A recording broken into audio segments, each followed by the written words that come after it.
Hello everyone, welcome to my first mini vlog. আজি হৈছে দেওবাৰ আৰু বতৰো ভাল, সো মনটো অকমান ভাল লাগি আছে নহলে যে কিমান গৰম হয়।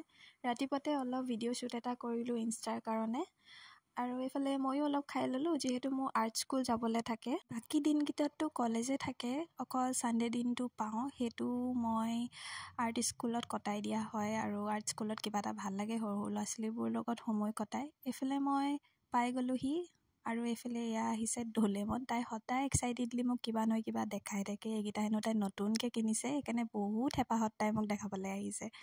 এইফালে ৰেজিষ্টাৰ মেইনটেইন কৰিলোঁ আৰু আইতাই মোক কিবা নহয় কিবা দি থাকে ব্ৰেকত খাবলৈ।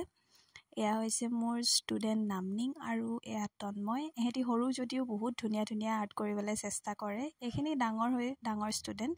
এহেঁতি বৰ্তমান ৱাটাৰ কালাৰ প্ৰেক্টিছ কৰি আছে।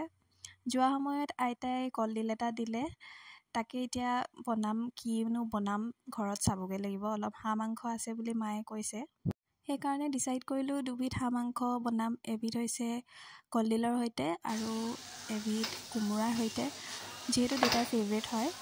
এইফালে লাঞ্চৰ টাইম হৈ গৈছে কাৰণে ধুমধাম লাগি গৈছোঁ আৰু টাইমত। মোৰ এইফালে প্ৰায় হৈয়ে গৈছে বনোৱাটো আৰু ইনষ্টাত দিবৰ কাৰণে অকণমান সজাই পৰাই ভিডিঅ' শ্বুট এটা কৰোঁ বুলি ভাবিলোঁ। ইনষ্টাতে দিম বুলি বৰ্তমান ভাবি আছোঁ। খানাটো চবেই ভাল পালোঁ বুলিয়ে ক'লে বাৰু। গধূলিলৈ মায়ে অলপ নামঘৰৰ পৰা প্ৰসাদ আনিলে, তাকে খালোঁ। আজিলৈ বাই।